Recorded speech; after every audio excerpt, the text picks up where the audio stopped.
आज मैं परमेश्वर के वचन के ओर आपको ध्यान को खींच रहा हूं இன்றைக்கு நான் இப்பொழுது தேவ வசனத்துக்கு நேராக உங்களுடைய கவனத்தை ஈர்க்கிறேன். और मैंने इस संडे के आराधना के लिए जब प्रार्थना कर रहा था நான் இந்த ஞாயிற்றுக்கிழமை ஆராதனைக்காக ஜெபித்துக் கொண்டிருந்த பொழுது हम इस प्रकार के वातावरण में कैसे जिए நாம் இப்படிப்பட்ட சூழ்நிலையிலே வாழ்வது எப்படி, how to live in an adverse situation, ये मेरा मुद्दा हो सकता है. என்னுடைய தலைப்பு இப்படியாக இருக்கிறது, किस प्रकार एक विपरीत वातावरण में जिया जाए.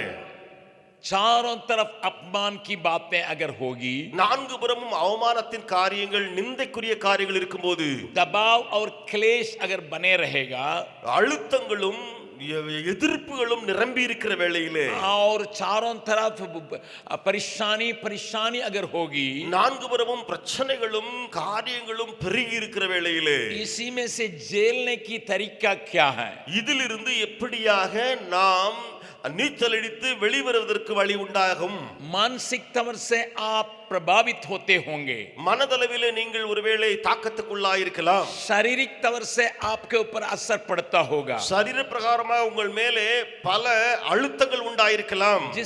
जिससे आपको जीवन जीने के मन भी नहीं करता होगा. இது நிமித்தமாக என்ன வாழ்வது என்று சொல்லி வாழ்வதற்கே மனது இல்லாமல் இருக்கலாம். क्योंकि बार बार अगर कुछ बातें हमारे जीवन में चले आता है, ஏனென்றால் திரும்ப திரும்ப இப்படியும் அப்படியும் காரியங்கள் வந்து நம்மை அழுத்தும் போது, चारों प्रकार की बातें में घेर लेता है, நான்கு புறமும் உள்ள காரியங்கள் நம்மை சுற்றி வளைக்கும் போது, उस समय हमारा जीवन कैसा चलना है, அந்த வேளையில் நம்முடைய வாழ்க்கை எப்படி போக வேண்டும், इस बात को मैं आपके सामने लाने के लिए कोशिश करूंगा. இந்த காரியத்தை உங்கள் மத்தியிலே நான் கொண்டு வர முயற்சி எடுப்பேன். मैं एक व्यक्ति को आपके सामने खड़ा करने के लिए चाहता हूं, நான் ஒரு மனிதனை உங்கள் மத்தியிலே கொண்டு வர விரும்புகிறேன். जिसके बारे में आप और हम अच्छी तरह से जानते हैं, அவரை குறித்து நீங்களும் நானும் நன்றாய் அறிந்திருக்கிறோம். लेकिन उसके जीवन में एक परिवर्तन आने के वजह से, ஆனால் அவருடைய வாழ்க்கையில ஒரு மாற்றம் வந்தது நிமித்தமாக, उसके जीवन में एक रूपांतर होने की वजह से, அவருடைய வாழ்க்கையிலே மறுரூபமாகுதல் உண்டாயிருந்ததினாலே,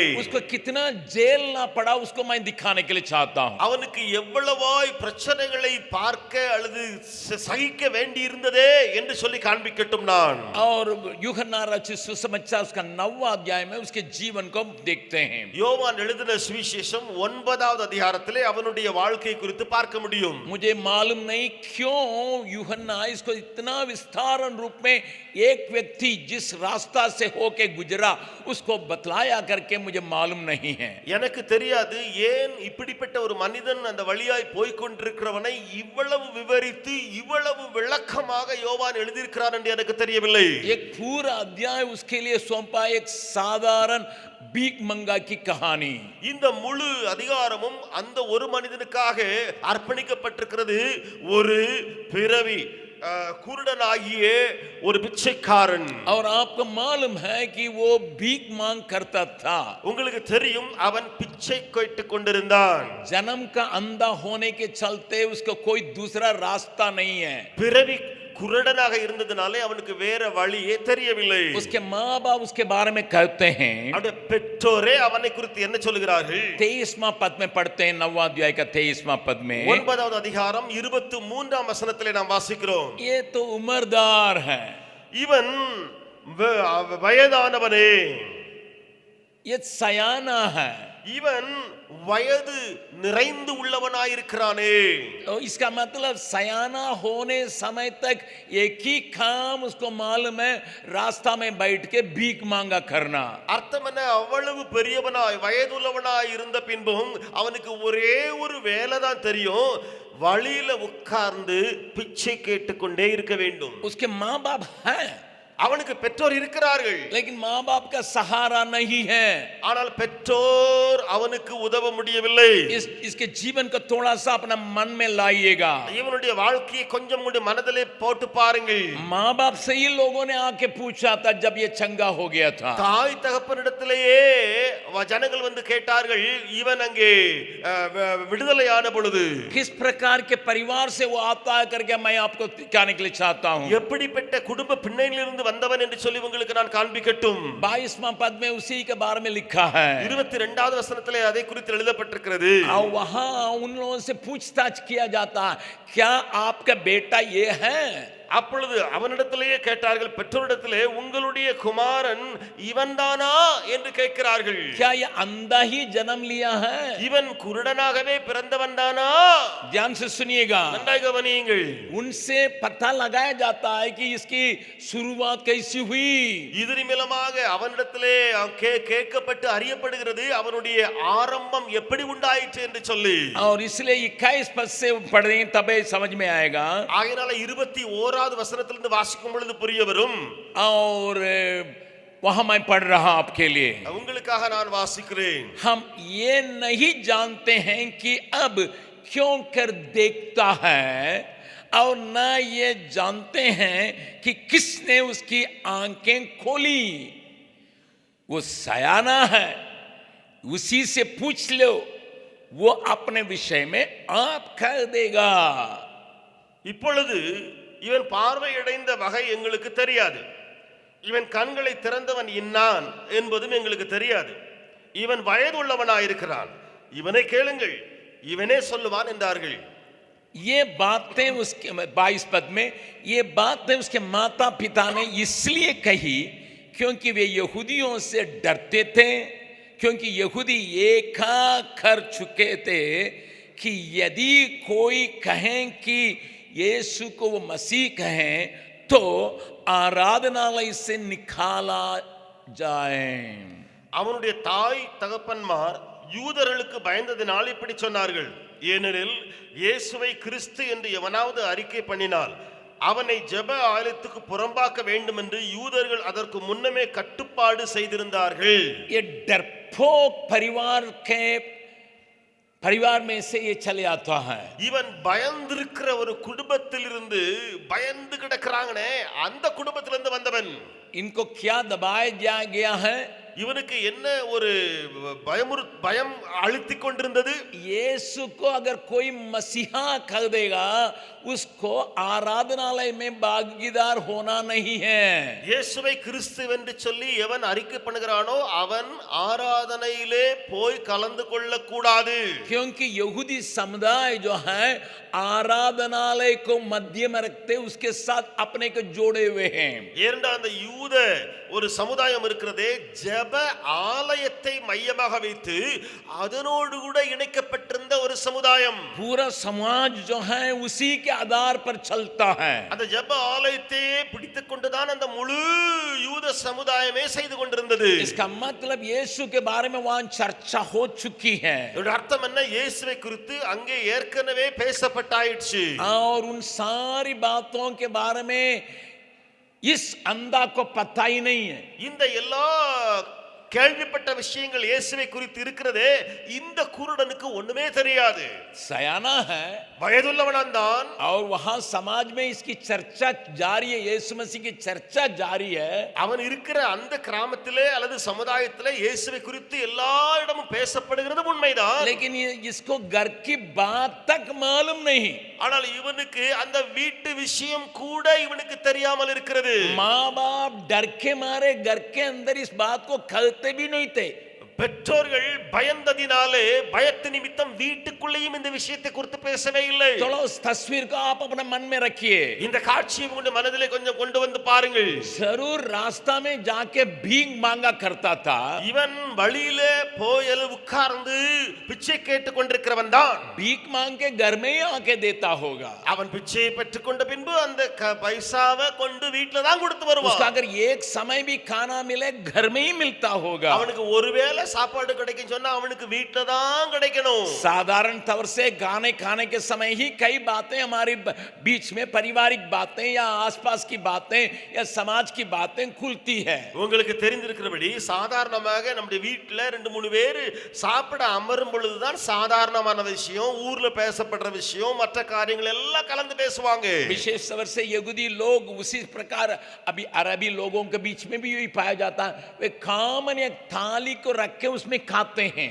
இப்பொழுது அந்த அரபியர்களும் செய்கிறார்களே அந்த யூதர்கள் செய்கிறது போலவே. எப்படி என்று சொன்னால் ஒரு பொதுவான தட்டை வைத்திருப்பாங்க, ஒரே தட்டு, அதுல தான் சுற்றி வட்டமா உட்கார்ந்து சாப்பாடு அருந்துவார்கள். अलग अलग खाना, अलग प्रकार का खाना है, लेकिन वे लोग इसमें से ये एक ले लेके जितना चाहिए ले लेके खाने का आदत रखते हैं. வேறு விதமான உணவுகள் அங்கே அப்படி படைக்கப்பட்டிருக்கும். ஆனால் அந்த ஒரே தட்டில் இருந்தால் அவர்கள் அதிலிருந்து எடுத்து எடுத்து எடுத்து சாப்பிட பழக்கமுடையவர்கள். अभी भी आप अरबी होटल में जाइएगा, इस प्रकार की बातें सऊदी अरेबिया में हो, अन्य जगहों में हो, मैं देखा हूं. இப்பொழுதும் நீங்கள் அந்த சவுதி அரேபியாவோ அல்லது அந்த அரபி தேசங்கள் இருக்கிறதே நானும் பார்த்திருக்கிறேன். அங்கே பார்த்தால் இந்த காரியம் இருக்கும். उसी में ही बहुत सी बातें आपस में करते हैं. அதிலேதான் அவர்கள் अनेक விஷயங்களை அந்த டைனிங் டேபிளிலேயே பேசி பேசி தீர்ப்பார்கள். और उनके आना जाना एक साथ आराधनालय में जाने का होता है. அப்படியே ஜெப ஆலயத்துக்கு போகும் பொழுது ஒன்று போல போயிட்டு ஒன்று போல திரும்பி வருவார்கள். इसका मतलब इस अंधे को लोगों ने कभी आराधनालय में भी नहीं लेके गया. அர்த்தம் என்ன? இந்த பிறவி குருடனை ஒருவனும் ஒருபோதும் அந்த ஆராதனை ஜெப கூடத்திலே காணவே இல்லை. जरूर वो कुछ बातों को जान रहा है. உண்மைதான், சில காரியங்களை அவன் அறிந்து கொண்டிருக்கிறான். वो उन लोगों से वाद विवाद करने समय परमेश्वर के वचन के आधार पर बोलता है. அங்கே அவனை குறித்து கேள்வி பேசும் பொழுது, விவாதிக்கும் பொழுது தேவ வசனத்தின் அடிப்படையில் அவன் பேசிக் கொண்டிருக்கிறான். जब वे लोग कहने लगे यीशु मसीह परमेश्वर का पुत्र नहीं है करके तुमको ग्रहण करना होगा करके जब जबरदस्ती करते थे, ஜனங்கள் அவனை வலுக்கட்டாயப்படுத்தினார்கள். இயேசு கிறிஸ்து தேவனுடைய குமாரன் இல்லை என்று சொல்ல வைக்கும்படியாய். लेकिन वो खुद कहता है 31 और 32 पद को देखिए, 31 32 33 पद को देखिए. அவனே சொல்லுகிற பதிலை பாருங்கள். 31 32 33 வசனங்களிலே वो खुद कहता है, அவனே சொல்லுகிறான், हम जानते हैं कि परमेश्वर पापियों की नहीं सुनता, परंतु यदि कोई परमेश्वर का भक्त हो वो उसकी इच्छा पर चलता है, वो उसकी सुनता है करके वचन को वो लोगों के सामने पेश करता है. பாவிகளுக்கு தேவன் செவி கொடுக்கிறது இல்லை என்று அறிந்திருக்கிறோம். ஒருவன் தேவ பக்தி உள்ளவனாய் இருந்து அவருக்கு சுத்தமானதை செய்தால் அவனுக்கு செவி கொடுப்பார் என்று வசனத்தின் அடிப்படையிலேயே பதில் கொடுக்கிறான் இவன். और 32वां पद में देखते हैं, 32ஆம் வசனத்திலே பார்க்கிறோம், जगत के आरंभ से ये कभी सुनने में नहीं आया कि किसी ने भी जन्म के अंधे की आंखें खोली हो.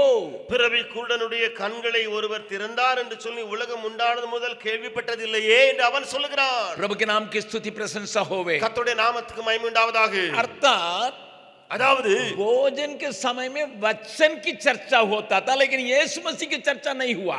உணவு அருந்துகிற வேளையிலே வசனத்தை குறித்து அவர்கள் பேசிக்கொண்டே இருக்கிறார்களே தவிர இயேசு கிறிஸ்துவை குறித்து பேசவில்லை. यहूदियों का ये नियम है और आपस में परमेश्वर की बातों को आपस में कहने की आदत पे रखे थे. யூதருடைய நியமம் பழக்கமும் வழக்கமும் என்ன தெரியுமா? அவர்கள் ஒருவருக்கொருவர் அப்படி அமர்ந்து பேசும் பொழுது தேவனை குறித்ததான காரியங்களை பேச வேண்டும் என்பது காரியம். क्योंकि मूसा का नियम में ये कहा गया है, ஏனென்றால் மோசேயினுடைய நியமங்களில் இப்படியாக சொல்லப்பட்டிருக்கிறது. मेरे साथ खोलिएगा என்னோடு கூட திறவுங்கள். और व्यवस्था वर्ण का 6 अध्याय, உபாகமம் 6வது அதிகாரம். वहां पर प्रभु ने लोगों को आज्ञा दे के कहा, அங்கே ஆண்டவர் ஜனங்களுக்கு கட்டளையிட்டு சொன்னதாவது, अब 6 अध्याय का 5वां पद से लेकर पढ़ेंगे. 6வது அதிகாரத்தினுடைய 5ஆம் வசனத்திலிருந்து வாசிக்கலாம். वहां पर प्रभु का वचन लोगों के लिए ये सुनाया गया है. அங்கே தேவனுடைய வசனம் இப்படியாக ஜனங்களுக்கு அறிவிக்கப்பட்டிருக்கிறது. मैं 5वां पद से पढ़ रहा हूं. நான் 5ஆம் வசனத்திலிருந்து வாசிக்கிறேன். तू अपने परमेश्वर यहोवा से अपने सारे मन, सारे जीव, सारी शक्ति के साथ प्रेम रखना. நீ உன் தேவனாகிய கர்த்தரிடத்தில் உன் முழு இருதயத்தோடும் உன் முழு ஆத்மாவோடும் உன் முழு பலத்தோடும் அன்பு கூறுவாயாக. और ये आज्ञाएं जो मैं आज तुझको सुनाता हूं वे तेरे मन में बनी रहें. என்று நான் உனக்கு கட்டளையிடுகிற இந்த வார்த்தைகள் உன் இருதயத்தில் இருக்க கடவது. और तू उन्हें अपने बाल बच्चों के समझाकर सिखाया करना, और घर में बैठे मार्ग पे चलते लेटने उठने उसकी चर्चा किया करना. நீ அவைகளை உன் பிள்ளைகளுக்கு கருத்தாய் போதித்து நீ உன் வீட்டில் உட்கார்ந்திருக்கிற போதும் வழியில் நடக்கிற போதும் படுத்துக் கொள்ளுகிற போதும் எழுந்திருக்கிற போதும் அவைகளை குறித்து பேசி और इन्हें अपने हाथ पर चिन्हानी करके बांधना और ये तेरी आंखों के बीच में ठीके के काम दें அவைகளை உன் கையின் மேல் அடையாளமாக கட்டிக்கொள்வாயாக அவைகள் உன் கண்களுக்கு நடுவே ஞாபகக்குறியாய் இருக்க கடவது प्रभु के नाम की स्तुति महिमा होवे தேவ நாமத்துக்கு மகிமை உண்டாவதாக परिवार के बीच में जिस प्रकार के संपर्क होना इसको भी प्रभु ने लिख करके दिया है குடும்பத்துக்கு மத்தியிலே எப்படிப்பட்ட ஒரு உறவு சம்பந்தம் இருக்க வேண்டும் தேவன் எழுதியே கொடுத்திருக்கிறார் इसका मतलब ये पुराना नियम की बातों को अपने बच्चों के साथ बांटते रहते थे ये माँ बाप அதாவது பெற்றோர் இருக்கிறார்களே பழைய நடந்த தேவனுடைய கிரியைகள் காரியங்கள் தன்னுடைய பிள்ளைகளிடத்திலே அவர்கள் பகிர்ந்து கொண்டே பேசிக்கொண்டே இருந்திருக்கிறார்கள் इसलिए इस अंधा जो जन्म से सियाना होने समय इन बातों को सुना ஆகையினாலே இந்த பிறவி குருடன் சின்ன பிள்ளையிலிருந்து வளர்ந்து வளர்ந்து வளர்ந்து வளர்ந்து வயதாகும் வரைக்கும் அவன் இந்த காரியத்தை கேள்விப்பட்டிருக்கிறான் इसलिए लोग जो है आराधनालय से अलग नहीं होना चाहते थे ஆகையினாலே ஜனங்கள் ஜெப ஆலயத்தை விட்டு பிரியாதிருந்தார்கள் लेकिन इसको आराधनालय में ले जाने के लिए मना किया गया क्योंकि यीशु की चर्चा घर के अंदर नहीं हो या आराधनालय में हो ஆனால் இவனை அந்த ஜெப ஆலயத்துக்குள் போக விடாமல் தடை விதிக்கப்பட்டிருந்தது ஏனென்றால் இயேசு குறித்ததான அந்த பேச்சு வீட்டுக்குள்ளேயும் எடுக்க கூடாது ஜெப ஆலயத்துக்குள்ளேயும் எடுக்க கூடாது इस वातावरण में पालन पोषण किया गया है இந்த சூழ்நிலையிலே இவன் வளர்க்கப்பட்டு வருகிறான் और जब भीख मांगने के लिए जाता है பிச்சை எடுக்க போகிற வேளையிலே लोग उसके पीछे कई बातों को सुनाते हैं जिसी के चलते ही चेले लोगों ने पूछा ये अंधा जन्मा है किसका गुनाह है இவனுக்கு பின்னாலே अनेक காரியங்கள் பேசப்பட்டு கொண்டே வந்தன ஆகையினாலே தான் அந்த சீஷர்கள் கேட்டார்கள் ஆரம்பத்திலே இவன் குருடனாய் பிறந்திருக்கிறது யார் செய்த பாவம் इसलिए उन बातों को सुनता था ஆகையினாலே அந்த காரியத்தை இவன் ஏற்கனவே கேட்டுவிட்டான் प्यारो आप और हम பிரியமானவர்களே நீங்களும் நானும் खंडन की बातों को ये दुनिया से सुनते रहने का मौका मिलता होगा இந்த கண்டனம் பண்ணுகிற காரியங்களை இந்த உலகத்திலிருந்து நம்முடைய செவிகள் கேட்பதற்கு வாய்ப்புகள் ஏராளம் உண்டாயிருக்கிறது आपके कान में लगने लायक लोग बातचीत आपको खंडन करने की बातों को करते रहते होंगे உங்களுடைய செவிகளிலே நீங்களே கேட்கும்படியாக அந்த ஜனங்கள் உங்களுக்கு விரோதமாய் ஜனங்களுக்கு விரோதமாய் பேசிக்கொண்டே இருப்பார்கள் लेकिन उनके बीच में प्रभु यीशु आके कहता ये मेरा महिमा के लिए ऐसा पैदा हुआ है करके ஆனால் அவர்களுக்கு மத்தியிலே இயேசு வந்து அங்க நின்று சொல்கிறார் இவன் பிறந்திருக்கிறது தேவனுடைய மகிமைக்காகவே आपको दुनिया कुछ भी कहे உங்களுக்கு உலகம் என்னதான் பேசட்டுமே आपके बारे में कुछ भी कहे உங்களை குறித்து என்னதான் விவரிக்கட்டுமே संसार के दृष्टिकोण में आप कुछ भी रहे உலகத்தின் பார்வையில் நீங்கள் என்னவா இருந்தாலும் சரி लेकिन परमेश्वर के दृष्टिकोण में आप उसके महिमा के लिए बनाए हुए बर्तन है विश्वास करने वाला एक हालेलुया बोले ஆனால் தேவனுடைய பார்வையிலே நீங்கள் அவருடைய மகிமைக்காக உருவாக்கப்பட்ட பாத்திரங்களே என்று சொல்லி கர்த்தரை ஸ்தோத்திரியுங்கள் दुनिया आपके बारे में बहुत कुछ सोच सकता है உலகம் உங்களை குறித்து பல எண்ணம் கொண்டிருக்கலாம் जिन बातों का कारण ढूंढता होगा அதனுடைய காரணத்தை அவர்கள் தேடிக்கொண்டிருப்பார்கள் ये कारण होगा वो कारण होगा ये कारण होगा जबकि उनको समझ में नहीं आया तो भी बोलने शुरू किया இந்த காரணமாயிருக்கலாம் அந்த காரணமாயிருக்கலாம் என்று உலகம் எண்ணி எண்ணி எண்ணி அவளுக்கு புரியவே இல்லை இருந்தாலும் பேசிக்கொண்டே இருப்பார்கள் अपमान करने वाला उनको कारण नहीं मालूम है நிந்தைக்குள்ளாக்குறவர்கள் இருக்கிறார்களே அவர்களுக்கு காரணமே தெரியாது लेकिन खंडन करने में माहिर रहते हैं ஆனால் கண்டனம் அல்லது எதிர்த்து பேசுகிறதிலே அவர்கள் கை தேர்ந்தவர்கள் अगर आप इन बातों के लिए जगह दीजिएगा ஒருவேளை நீங்கள் இந்த காரியத்துக்கு இடம் கொடுத்து விட்டால் आपका मन सुकड़ जाएगा உங்களுடைய மனம் சுருகி போகும் जब कभी आपके विरोध में बातें की जाती हैं உங்களுக்கு விரோதமாய் காரியங்கள் பேசப்படுகிற வேளையிலே परमेश्वर आपकी आंखों को खोलने पाए कानों को खोलने पाए ताकि परमेश्वर के विचार मेरे बारे में क्या है करके समझने का தேவன் உங்களுடைய உள் கண்களை திறப்பாராக தேவனுடைய எண்ணம் அவருடைய திட்டம் என்னவா இருக்கிறது என்னை குறித்து என்பதை பார்க்க प्रभु मेरे बारे में ऊंचा विचार रखा है தேவன் என்னை குறித்து உயர்ந்த எண்ணம் வைத்திருக்கிறார் परमेश्वर मुझे महिमा का कारण बनाने के लिए चाहता है தேவன் என்னை மகிமைக்கு காரணமாய் மாற்ற விரும்புகிறார் परमेश्वर मेरे द्वारा अपनी महिमा लेने के लिए चाहता है தேவன் என் மூலமாய் தமக்கு மகிமையை எடுக்க விரும்புகிறார் जो व्यक्ति उस विचार में चले आता है எந்த மனிதன் இந்த எண்ணத்துக்குள்ளே வருகிறானோ वो सारे सारी विरोध की बातों का सामना करने का ताकत रखता है। அவன் எல்லா விரோதிக்கிற காரியங்களையும் மேற்கொள்ள வல்லமை பெற்று விடுகிறான். इस अध्याय को आप जानते होंगे। இந்த அதிகாரத்தை நீங்கள் அறிந்திருக்கலாம். मैं एक एक बात को आपके सामने लाऊंगा, நான் ஒவ்வொரு காரியத்தை உங்கள் முன்பாக கொண்டு வருவேன். उससे आपको मालूम होगा, அதனாலே உங்களுக்கு தெரிய போகிறது. इस जवान, ये जवान है, सयाना करके लिखा, जवान जो है उतनी बातों को आराम से झेल रहा है। இவன் வயதுள்ளவன் என்று எழுதியிருந்தாலும் அவன் ஒரு வாலிபனாய் இருக்கிறான். அவன் எல்லா பல பேச்சுகளையும் கேட்டு அவன் எளிதாய் அவன் அவைகளை தாங்கிக் கொள்ளுகிறான். मेरी जवान बेटी, मेरे जवान बच्चे, थोड़ा ध्यान रखो। என்னுடைய வாலிப மகளே, என்னுடைய வாலிப பிள்ளைகளே, கொஞ்சம் கவனமாய் கேளுங்கள். तुम्हारे माँ बाप भी डरपोक होते होंगे, உடைய பெற்றோரும் கூட பயந்து கொண்டிருக்கலாம். तुम्हारे बारे में उनको जानकारी नहीं होने से तुम्हारे बारे में बातचीत करने के लिए डरते होंगे। உன்னை குறித்து அவளுக்கு தெளிவான காரியம் விளங்கி இருக்காதது இருப்பதனாலே உங்களை குறித்து பேசுவதற்கே பயந்திருக்கலாம். मेरी बेटी, என்னுடைய மகளே, कान खोल के सुन लो, செவிகளை திறந்து கேட்டுக்கொள். तुम दुनिया की बातों में अगर खींचे जाएगी, நீ உலகத்தின் அந்த காரியங்களில் இழுக்கப்பட்டு போனால் तुम गिरने के लिए पूरा पूरा डर है, நீ விழுவதற்கு முழுவதும் வாய்ப்பு உண்டாகிவிடும். परंतु ஆனால் अपने जीवन को உன்னுடைய வாழ்க்கையை चाहे गट्टी के साथ हो सकता है, ஒருவேளை அது தாழ்ச்சி அல்லது குறைவுள்ள வாழ்வாய் இருக்கலாம். जो मनुष्य ने अभी तक दुनिया को देखा नहीं, अंधा है, जन्म से अंधा है। எந்த ஒரு மனிதன் இதுவரைக்கும் உலகத்தையே பார்க்காதவன், பிறவியிலே இருந்த குருடனாய் இருக்கிற மனிதன். लेकिन ஆனால் प्रभु के दृष्टिकोण से, தேவனுடைய பார்வையிலே, प्रभु के दृष्टिकोण से கர்த்தருடைய பார்வையிலே वो तुम्हारे गट्टी को देखता नहीं है, அவர் உன்னுடைய குறைவை பார்க்கிறதில்லை, तुम्हारे कमजोरी को देखता नहीं है, உன்னுடைய பலவீனத்தை காண்பதில்லை. लेकिन वो चाहता उसी में से उस तेरी अपनी महिमा को निकालने के लिए चाहता அவர் विरुம்புகிறார் அதிலிருந்து எனக்கு மகிமை உண்டாகட்டுமே என்று சொல்லி. इसलिए प्रभु ने अपने लोगों से कहा था। ஆகையாலே ஆண்டவர் தன்னுடைய ஜனங்களை பார்த்து சொன்னார். 9वां अध्याय का 3 पद में लिखा है, 9வது அதிகாரம் 3ஆம் வசனத்தில் எழுதி இருக்கிறது. यीशु ने क्या उत्तर दिया? இயேசு என்ன பதில் கொடுக்கிறார்? ये इसलिए हुआ कि परमेश्वर के काम इसमें प्रकट हो। இவனிடத்தில் தேவ கிரியைகள் வெளிப்படும் பொருட்டே இவன் இப்படி பிறந்தான். इस पद को थोड़ा सा ध्यान से देखिएगा।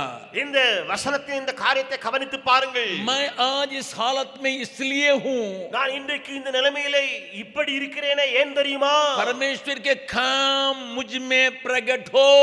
தேவனுடைய கிரியை என்னிடத்திலே வெளிப்பட வேண்டும். कभी कभी लोग सोचते हैं, சில நேரங்களில் ஜனங்கள் நினைக்கிறார்கள், कई जवानों के अंदर इस प्रकार का विचार आता है, अनेक வாலிபர்களுக்குள்ள இப்படிப்பட்ட எண்ணம் இருக்கிறது. मैं क्यों इस परिवार में पैदा हुआ, நான் ஏன் போய் இந்த குடும்பத்துல பிறந்தேன், मैं क्यों इस समाज में पैदा हुआ, நான் ஏன் போய் இந்த கிராமத்துல பிறந்தேன், क्यों मैं इस देश में पैदा हुआ, ஏன் நான் இந்த தேசத்துல பிறந்திருக்கிறேன், क्यों इस प्रकार के समय में पैदा हुआ, ஏன் இந்த நேரத்துல நான் பிறந்து தொலைஞ்சேன்.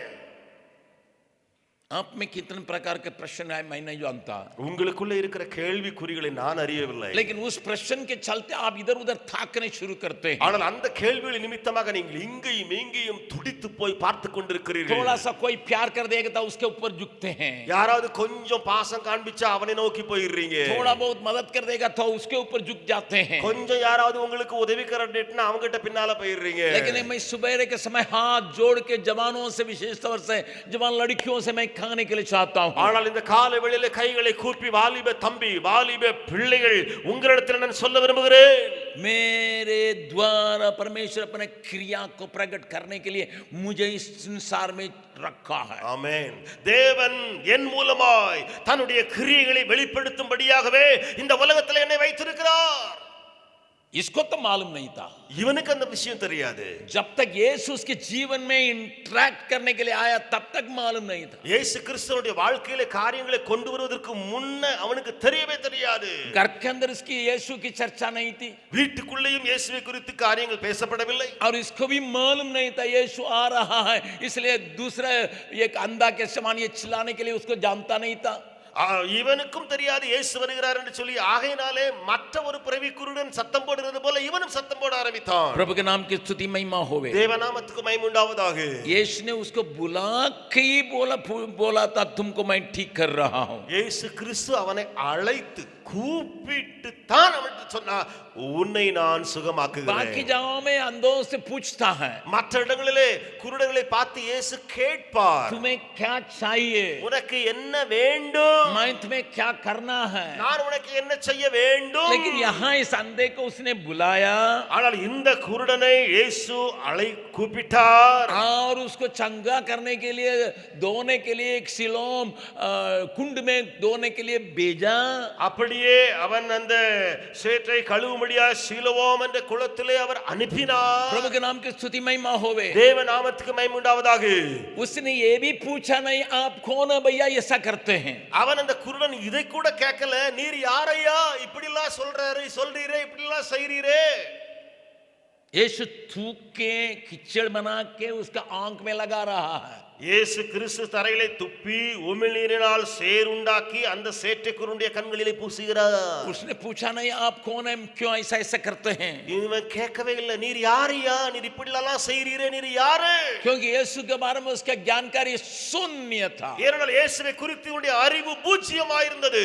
आपकी आंखें बंद रह सकता भीतर, உங்களுடைய கண்கள் உள்ளே குருடாயிருக்கலாம். आप यीशु के बारे में कुछ भी जान नहीं रहे हैं, நீங்கள் இயேசுவை குறித்து ஒன்றும் அறியாமல் இருக்கலாம். लेकिन आपके साथ प्रभु बर्ताव करने के लिए तैयार है, तत्पर है. ஆனால் உங்களோடு கூட இயேசு இடைவிட ஆயத்தமாயிருக்கிறார். प्रभु के नाम की स्तुति प्रशंसा हो. தேவ நாமத்துக்கு மகிமை உண்டாவதாக. जब वो यीशु के साथ बर्ताव करता है, இயேசுவோடு கூட இடைவிடுகிற அந்த வேளையிலே, लेकिन एक बात इसके लिए मैं बहुत तारीफ करके कहूंगा, ஆனால் இதற்காக இவனுக்காக ஒரு காரியத்தை நான் போற்றி சொல்ல முடியும். बिना प्रश्न ஒரு கேள்வியும் கேட்காம, क्या होने वाली है करके जानकारी बिना, என்ன நடக்க போகுதோ என்ற குறித்ததான ஒரு கேள்வி இல்லாதவனாய், और जाके प्रभु की बात को मानने के लिए तैयार है. அவன் போய் ஆண்டவருடைய சத்தத்துக்கு கீழ்ப்படியே தன்னை ஒப்பு கொடுத்தார். आज सवेरे मैं आपसे पूछने के लिए चाहता हूँ, காலைவேளையில உங்களிடத்துல கேட்க விரும்புகிறேன், प्रभु अगर आपको छू के आपके साथ बर्ताव करने के लिए तैयार है, தேவனாகிய இயேசு உங்களை தொட்டு உங்களோடு கூட அவர் இடைபட அவர் ஆயத்தமாயிருக்கிற நீங்க என்று சொன்னார், आपके जीवन में एक महान परिवर्तन का जरूरत है.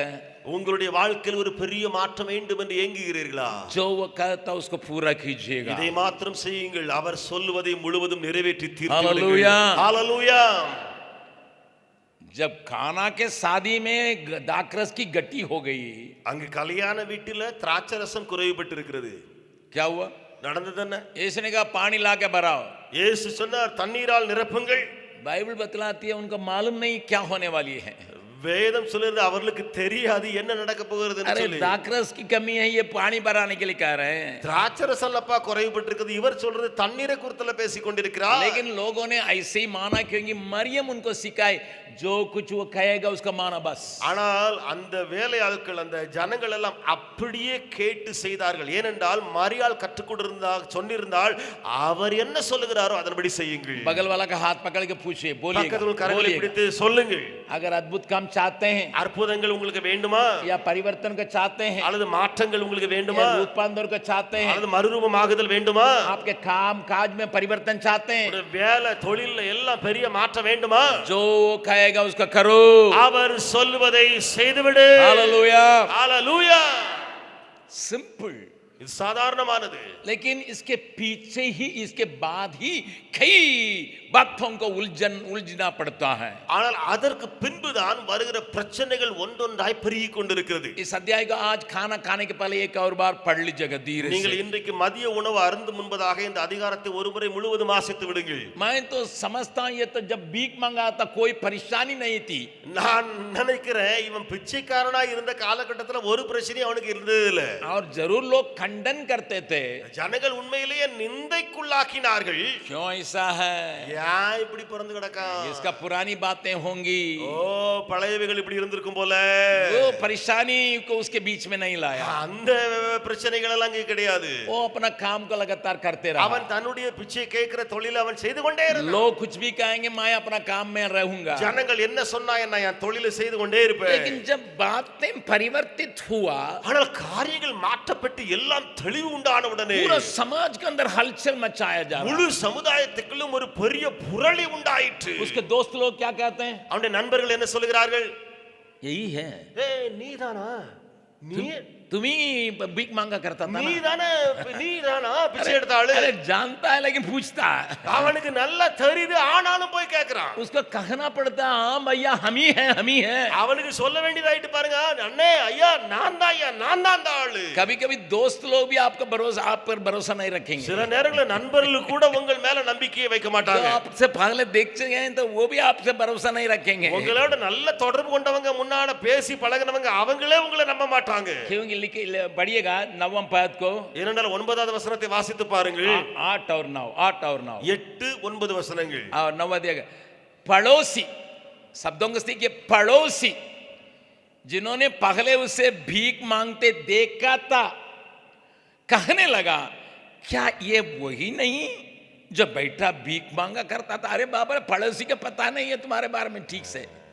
பக்கத்து வீட்டுக்காரன் அடையப்பாங்க போட்டுக்கிறத பாருங்க. அயலகத்தார் அவன் குருடராய் இருக்கையில் அவனை கண்டிருந்தவர்கள், இவன் உட்கார்ந்து பிச்சை கேட்டுக்கொண்டிருந்தவன் அல்லவா என்றார்கள். साथ खेलने वाला, உடனே விளையாடுறவங்க, बातचीत करने वाला, அவங்க கூட பேசி பழகினவங்க, लेन देन करने वाला, அவனோடு கூட வாங்கல் கொடுத்தல்ல ஈடுபட்டவங்க. लेकिन आपके ऊपर शक करेगा। बगल वाला से बोलिए, बाप के ऊपर शक करेगा। பக்கத்துல கரங்களை பிடிச்சு சொல்லுங்க, உங்கள் மேல சந்தேகப்படுவாங்க. बहुत लोगों की आंखें बाहर निकल रही है, அதையோட கண்கள் வெளியே வந்த மாதிரி இருக்குது. ये मेरी बातें तो यही है, என் கதை தானே இந்த கதை, ये तो मेरी बात है, இது என்னுடைய விஷயம் தானே நடக்குது. साथ ही एक थाली में खाता लेकिन मुझे शक कर रहा। ஒரே தட்டுல தானே என் பக்கத்துல வந்து சாப்பிடறானே, என்னையே சந்தேகிக்கிறாளே. उसको कहना पड़ा। அவனுக்கு சொல்ல வேண்டியதா இருக்கு பாருங்க. 9वां पद में क्या कहता है? 9ஆம் வசனத்துல என்ன இருக்கு பாருங்க. कितनों ने कहा ये वही है, வேறு சிலர் அநேகர் சொன்னார்கள், அவன்தான், அவனே தான் சொன்னாங்க. औरों ने कहा नहीं है, மற்றவர்கள் சொன்னார்கள் இல்ல இல்ல அவன் இல்லன்னு சொன்னாங்க. अरे इस बात में 2 टुकड़ा हो गया समाज। ஒரு முழு கிராமத்தையே 2 பிரிவாக ஆக்கிட்டு இந்த விஷயம். कुछ लोग कहते हैं यही है, சிலர் சொல்லுகிறார்களே அவன் தான்ப்பா, कुछ लोग नहीं कहते हैं। சிலர் சொல்றாங்க அவன் இல்ல இவன் சொல்றாங்க. प्रभु यीशु मसीह की छूने की बातों में अनुभव आएंगे, कुछ लोग ऐसा कहेंगे, कुछ लोग ऐसा कहेंगे। இயேசு உங்களை தொட்டு விட்டாரா, அந்த அனுபவம் உங்களுக்கு வந்திருக்கு சொன்னா சிலர் இப்படியும் பேசுவாங்க, இன்னும் சிலர் அப்படியும் பேசுவாங்க. उसने कहा भैया मैं वही हूं, அவன் நல்லா சொன்னா எப்பா நான் தான் சாமி, நானே தான் அந்த ஆளுன்னு சொன்னாங்க. लेकिन उन लोगों को विश्वास नहीं हो रहा। ஆனா அவங்களுக்குலாம் விசுவாசம் வரவே இல்ல. और किसने तुमको चंगा किया? யாருப்பா உனக்கு குணம் கொடுத்தது யாரு? उसने कहा मुझे मालूम नहीं है। அவன் எனக்கு தெரியாதயா, யாரும் தெரியாது. एक आया खिचड़ बना के लगाया, बोलने लगा, जाके दो में जैसा दोया ठीक हो गया। ஒருவர் வந்தார், என்னுடைய கண்களில் சேற்ற பூசினார், போய் கழுவுன்னு சொன்னார், கழுவுன கண் திறந்தது, அவ்வளவுதான் எனக்கு தெரியும். वो कहाँ है मुझे मालूम नहीं, அவர் எங்கே உள்ளவர் எனக்கு தெரியாது, वो कौन है मुझे मालूम அவர் नहीं, யாருன்னு எனக்கு தெரியாது. तुरंत उसको पकड़ के फरीसी लोगों के पास ले जाते हैं। உடனே அவனை பிடிச்சிட்டு பரிசேயர் இடத்துல கொண்டு போய் நிறுத்துறாங்க.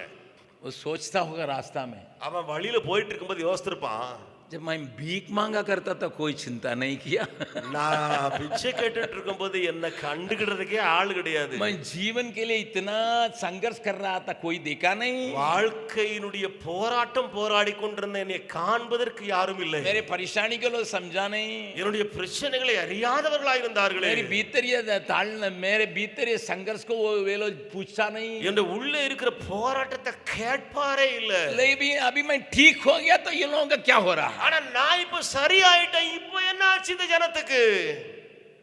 पहले आप औरों के समान थे तो ठीक थे, நீங்க முன்னால மற்ற உலகத்தான் போல இருக்கும்போது நல்லா தான் இருந்தீங்க, परिवर्तन हो गया तो आपको इधर उधर डगाल रहे, इधर आ उधर इधर बता। ஆனா உள்ள மன மாற்றம் மறு மாற்றம் வந்து நான் ஓடு இடு அடு உடு உடு டக்கு டக்குன்னு சொல்லி அப்படி போயிட்டு இருக்குது. आप ही चर्चा का कारण बन जाते हैं, நீங்க தான் பேசப்படக்கூடிய ஒரு பொருளாகி இருக்கிறீர்கள். बगल वाला का हाथ पकड़ के बोलिए, பக்கத்துல காரங்களை பிடித்து சொல்லுங்க, आप में कुछ होने से உங்கள ஒரு காரியம் நடக்கும்போது आप चर्चा का कारण हो जाते हैं, நீங்க தான் பேசப்படக்கூடிய சர்ச்சைக்கான ஆளா இருப்பீங்க. उस समय तक आप आते हैं कोई पूछता नहीं, लेकिन आप में कुछ होने से चर्चा का कारण हो जाता है। நீங்க அதுக்கு முன்னால வந்துவீங்க போறவீங்க சாதாரண ஆளு மாதிரி, ஆனா உங்களுக்கு ஒண்ணு நடந்த பிறகுதான் பேசிக்கிட்டே இருப்பான் ஒவ்வொருத்தரும், ஹே ஹே ஹேன்னு பேசிக்கிட்டே இருப்பான். परिवार में उसको तो जगह नहीं थी क्योंकि माँ बाप ने तसरा दिया। குடும்பத்தை பாத்தீங்கன்னா அவனுக்கு ஒரு இடமும் கிடையாது. பெற்றோர்களே கையை கழுவிட்டாங்க. माँ बाप साथ खड़े होने के लिए तैयार नहीं थे. பெற்றோர்கள் அவனுக்கு உதவி செய்ய அவங்கோடு நிக்க ஆயத்தமா अगर मैं वहां उसका पप्पा रहता, मैं डंडा लेकर आता, मेरा बेटा देख रहा तुम लोगों को क्या हो रहा है. ஒருவேளை நான் அங்க இருந்திருப்பேன்னு சொன்னா நான் அங்கே கம்பு எடுத்துட்டு கம்பை எடுத்துட்டு நான் நின்றுப்பேன். என்ன பாரு அப்படின்னு சொல்லிட்டு. जब भीख मांगा कर रहा था तुम लोगों को चिंता नहीं रहा, अभी जब देखने लगा तुम लोगों को चिंता हो गया. அவன் பிச்சை கேட்டுட்டு இருக்கும்போது ஒன்னும் சொல்லாத ஆட்கள் இப்ப என்னடா வந்துட்டீங்கன்னு சொல்லிட்டு கம்பை எடுத்துட்டு நின்றுப்பேனா. लेकिन यहाँ का माँ बाप इतने डरपोक थे, वेल बोल रहा हमको मालूम नहीं, उससे पूछे उससे पूछे उससे. ஆனா பெற்றோரை பாருங்க, பயந்து போய் கிடக்குறா ஒவ்வொருத்தரும். என்ன அவன்கிட்ட போய் கேளுப்பா, அவன்கிட்ட போய் கேளுப்பா, அவன்கிட்ட போய் கேளுப்பா. पड़ोसी लोग क्या करते हैं, उसका चर्चा का कारण बना दिया. அயலகத்தார்கள் பேர ஜனங்கள் எல்லாம் என்ன அவனையே காரியத்தை பொருளா வச்சு பேசக்கூடிய அளவுக்கு மாத்திட்டாங்க. इस अध्याय को उस कल्पना करके उसको ड्रामेटाइज करके पूछ देखिएगा. இந்த அதிகாரத்தை கொஞ்சம் ஒரு டிராமா ரூபத்துல பார்த்து கற்பனை செய்து அழகா போட்டு பாருங்களேன். बाइबल बतलाती है, வேதம் சொல்லுகிறது 24वां पद, 24வது வசனத்துல 24वां पद, 24 तब उन्होंने उस मनुष्य को जो अंधा था दूसरी बार बुलाया. ஆதலால் அவர்கள் குருடனாயிருந்த மனுஷனை இரண்டாந்தரம் அழைத்தார்கள். अभी कोर्ट कचहरी चल रहा है. இப்பொழுது கோர்ட் கச்சேரி அங்க போயிட்டு கிடக்குது. तारीख के ऊपर तारीख पड़ रहा है. நாளுக்கு மேல நாளை குறிச்சுக்கிட்டே இருக்கிறான் இவனுக்காக. अरे पहले बार बोला तो माँ बाप बोल दिए ये हमारा बेटा है, பெற்றோர் சொல்லிட்டாங்க எங்களுடைய பையன் தான். पड़ोसी शक कर रहे थे तो अभी वो बोल दिया मैं हूँ वही हूँ. அக்கம் பக்கத்து வீட்டுக்காரன் சந்தேகப்பட்டு இருந்தா அவங்களும் கூட அவங்களுக்கு முன்னாலேயே சாதிச்சிட்டான். நீங்க பேசுறாங்களே அந்த ஆளுதாயா நான் சொல்லிட்டான். अभी अफिडेविट मांगा जा रहा है. இப்பொழுது அஃபிடவிட் அங்க கேட்கப்படுகிறது. फोटो के साथ और किसी का सील रख के तब भी हम लोग विश्वास करेंगे करके आ रहा है. இப்பொழுது உன் போட்டோ இருக்கணும், எழுத்து இருக்கணும், அங்க வக்கீலுடைய சைன் இருக்கணும், அப்பதான் நம்புவோம்னு சொல்லிட்டு கேக்குறான். यीशु का नाम लेना नहीं, இயேசுவின் பெயரை சொல்லக்கூடாது. यीशु का नाम लेना नहीं. இயேசுவின் பெயரை சொல்லக்கூடாது. See, the condition of today is the same. आज के वातावरण क्या जैसा वहां है वैसा नहीं है. समाज बदला नहीं है, சமுதாயம் மாறவில்லையே இன்றைக்கும். परिवार भी बदला नहीं है, குடும்பமும் இன்றைக்கு மாறவில்லையே. मनुष्य का विचार भी बदला नहीं है. மனிதனுடைய எண்ணங்களும் மாறவில்லையே. लेकिन एक ही जन, ஒரே ஒரு மனிதன், ஒரே ஒரு ஆள் नहीं बदलता, அவர் மாறாதவர். वही नहीं बदलता, அவரே மாறாதவர். वो मेरा प्रभु यीशु है. அவருடைய ஆண்டவராய் இயேசு கிறிஸ்துவே. इसलिए बाइबल बतलाती है, ஆகையால வேதம் சொல்லுகிறது आज और कल और युगानुयुग एक सा वही है, वही है, वही है. இயேசுவை குறித்து சொல்லுகிறது, நேற்றும் இன்றும் என்றும் மாறாதவர் அவரே, அவரே, அவரே. और यहां तक फिर कह रहे हैं, திரும்பியும் வந்து அவனிடத்துல வந்து சொல்றாங்க பாருங்க. 34 पद को पढ़िएगा, 34. 34வது வசனத்தை பாருங்கள். उन्होंने उसको उत्तर दिया, तू तो बिल्कुल पापों में जन्मा था. इन लोग सर्टिफिकेट दे दिया है. இவர்களுக்கு சர்டிபிகேட்டே கொடுத்துட்டாங்க பாருங்க. அவனுக்கு என்ன कौन सा सर्टिफिकेट दिया? என்ன சர்டிபிகேட் கொடுத்திருக்காங்க? ये लोग सब पवित्रता से पैदा हुआ, ये केवल पाप में पैदा हुआ. இந்த சர்டிபிகேட் கொடுக்கிற எல்லாருமே பரிசுத்தத்துல பிறந்தவங்க, ஆனா இவன் மட்டும் முழுவதும் பாவத்துல பிறந்தவன். People can talk anything. लोग कुछ भी बोलेगा, कुछ भी बोलेगा. याद रखिएगा, மனதில் வையுங்கள். the world is so wicked and nasty. संसार बहुत गंदा, दुर्गंध, बुरा है. अभी केवल इन बातों को सुनने के लिए शुरू कीजिए, पागल हो जाइएगा. நீங்களும் இந்த காரியங்களை பேச ஆரம்பித்து விடுங்களே, பைத்தியம் பிடித்து விடும். कितना उसको परेशान करते हैं. எவ்வளவுதான் இந்த மனசுல போட்டு உருட்டு புரட்டுறாங்க. पूरा समाज को जय जयकार करके एकदम एक महान दावत के लिए लोगों को बुलाना चाहिए था. எல்லா கிராமத்தாரும் சமுதாயத்தாரும் கூடி பெரிய விருந்தே இவனுக்கு வச்சிருக்க வேண்டிய காலகட்டம் அது. परंतु उल्टा हो रहा है. ஆனா நடப்பதோ தலைகீழாய் நடந்து விட்டது. एक जन्म का अंधा हमारा गांव में भीख मांगा करता था, अभी काम करने योग्य जवान हो गया और उसकी आंखें खुल गई, कितना आनंद करना था. இவன் நம்ம குடும்பத்தான், நம்ம கிராமத்தான், பிரவிக்குருடனா இருந்தான், கண்கள்லாம் தெரியுது பாரிப்போம், பெரிய முழக்கமிட்டு ஆனந்த பலிகள் கொண்டாடிக்க வேண்டுமே. दूसरा उसको दोस्त खाना चाहिए. மற்ற நண்பன் சொல்லியிருக்க வேண்டும், आओ आओ मैं सिखाऊंगा, ABCD सिखाऊंगा, வா வா வா வா வா, உனக்கு கண்ணு தெரியுது, இப்ப நான் உனக்கு ABCD கற்றுக் கொடுக்கிறேன், ताकि तुम किताब पढ़ सकोगे. நீ இப்பொழுது வாசிக்க ஆரம்பிச்சிடலாம். इस प्रकार के वातावरण को उल्टा हो रहा. இப்படிப்பட்ட சூழ்நிலை நடக்காமல் எல்லாம் தலைகீழாய் நடந்து கொண்டிருக்கிறது. प्यारो, आज आप वातावरण से क्या घबराए गए हैं? பிரியமானவர்களே, இன்றைக்கு நீங்கள் சூழ்நிலையினால கலங்கி போயிருக்கிறீர்களோ? दबाव के चलते आप चुप पड़े हुए हैं. துன்பப்படுத்தப்படுகிறதுனால தலை குனிந்திருக்கிறீர்களோ? आपको इतनी गवाही देने के बाद भी अपमानित किया जाता है, इससे क्या आप चुप गए हैं? இவ்வளவு நீங்கள் சாட்சி சொன்ன பின்பும் நிந்தைக்கு மேலே நிந்தை பேச்சு உங்கள் மேலே எடுப்பதனால நீங்கள் வாய் பேசாமல் இருந்து விடுகிறீர்களோ? ये अभी तक यीशु को देखा नहीं है. இவன் இதுவரைக்கும் இயேசுவை கண்டதே இல்லை. यीशु की क्रिया को अपने शरीर में पाया. இயேசுவின் கிரியை மாத்திரம் தன்னுடைய சரீரத்தில் பெற்ற மனிதன். अभी तक यीशु को देखा नहीं. ஆனால் இயேசுவை இவன் காணவே இல்லை. यीशु का दर्शन नहीं हुआ. இயேசுவை இன்னும் தரிசிக்கவில்லை. उसके लिए धन्यवाद देने के लिए मौका नहीं मिला है. அவரை பார்த்து நன்றி ஐயான்னு சொல்றதுக்கு அவனுக்கு வாய்ப்பு இல்லை. उन सारी बातों के बीच में इतनी परेशानियों को झेलना पड़ रहा है. இந்த இடங்களுக்கு மத்தியில் அவனுக்கு வருகிற பிரச்சனைகள் ஒன்றுக்கு மேலாய் ஒன்று. लेकिन I love that words very very much. 35 पद को पढ़िएगा. लेकिन मैं उन शब्दों से ज्यादा प्रीति करता हूं. 35வது வசனத்தை பாருங்கள்.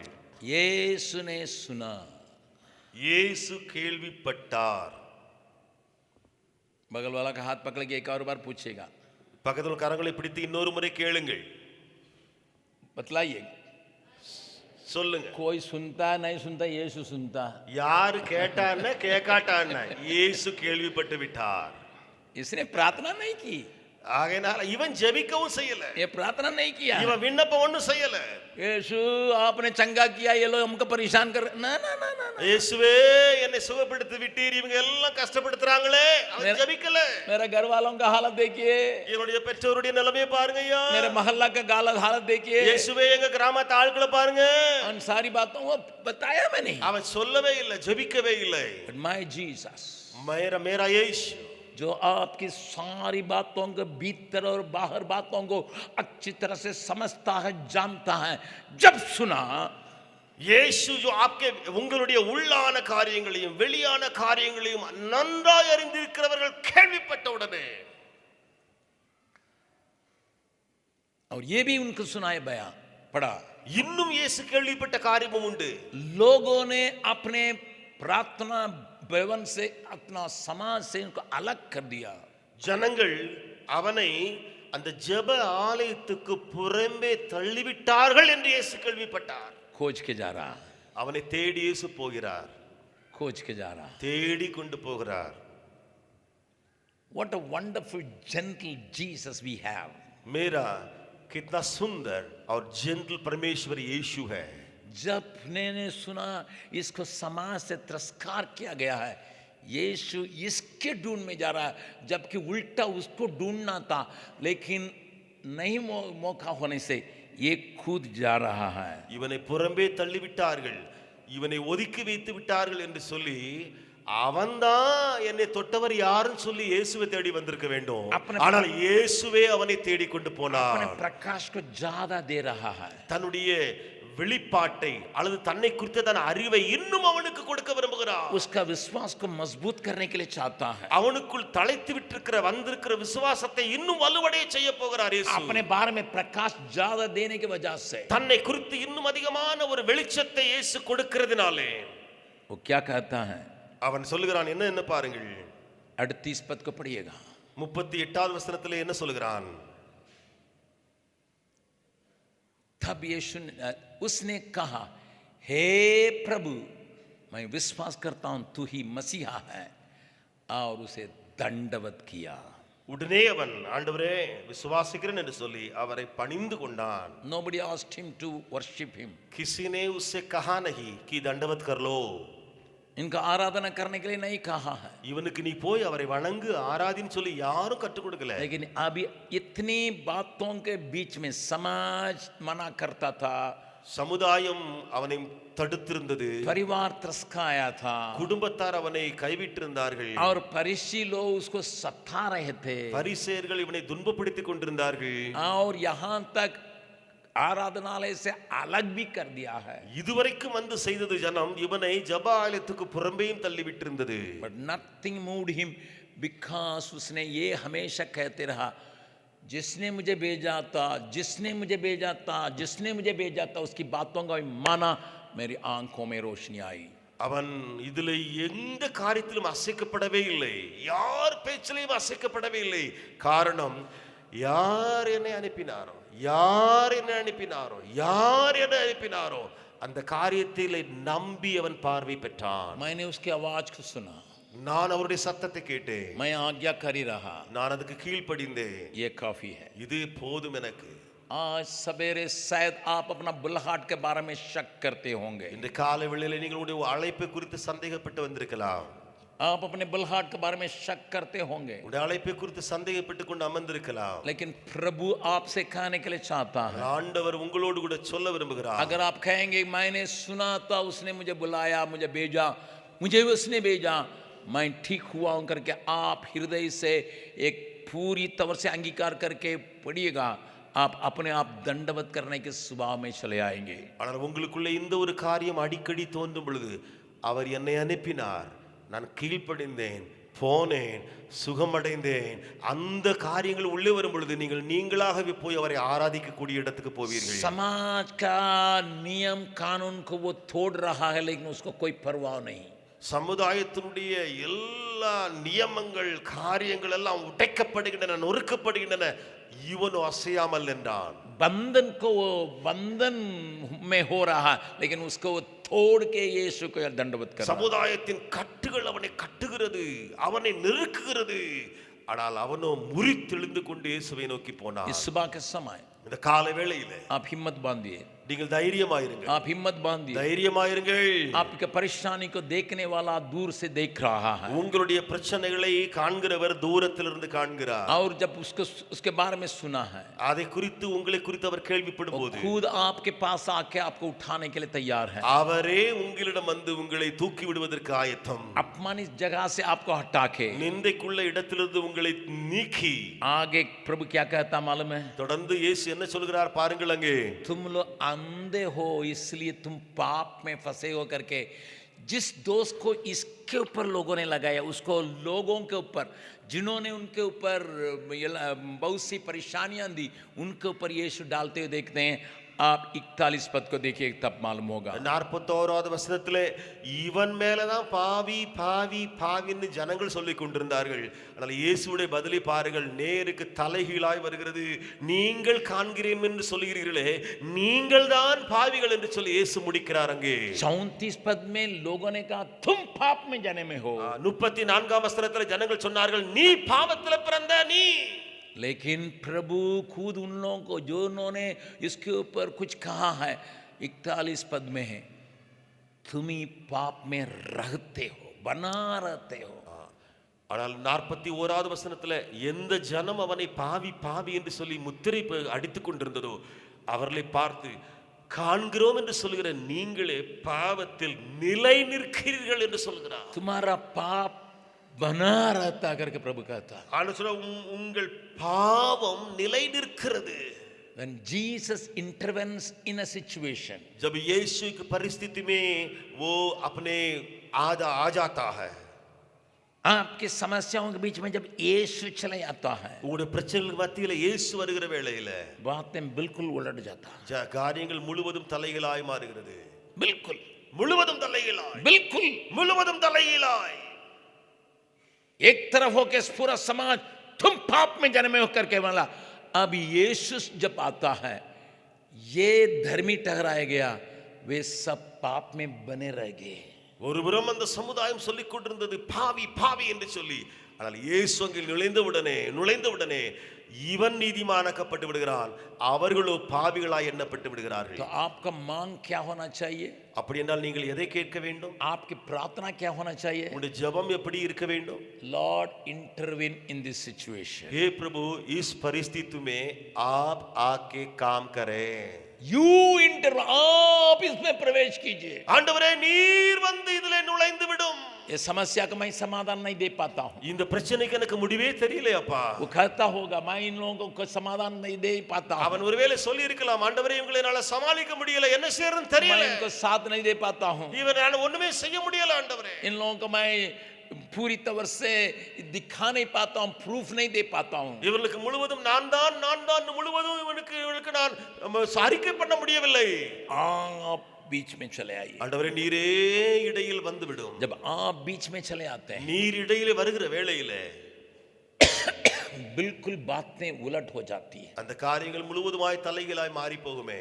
इस सवेरे के समय இந்த காலை வேளையிலே मैं नहीं जानता आपका परिस्थिति क्या है, எனக்கு தெரியாது உங்களுடைய நிலைமை என்ன என்று சொல்லி. आप किस जगह में खड़े हैं मैं नहीं जानता हूँ, நீங்கள் எந்த நிலைமையில இருக்கிறீங்கன்னு எனக்கு தெரியாது. लेकिन मैं एक बात को जानता हूँ, ஆனால் ஒன்றை நான் அறிவேன், सारी बातों को परिवर्तित करने वाला यीशु तुम्हारे खोज में इस आराधना में एक और बार आया है.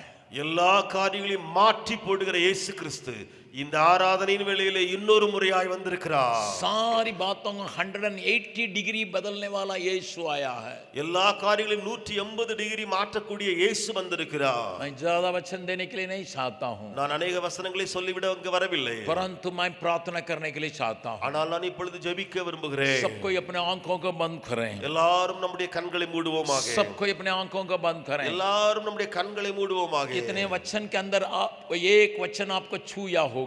ஒரு வசனம் உங்களை தொற்றுக்கலாம், இவ்வளவு வசனங்களுக்கு மத்தியிலே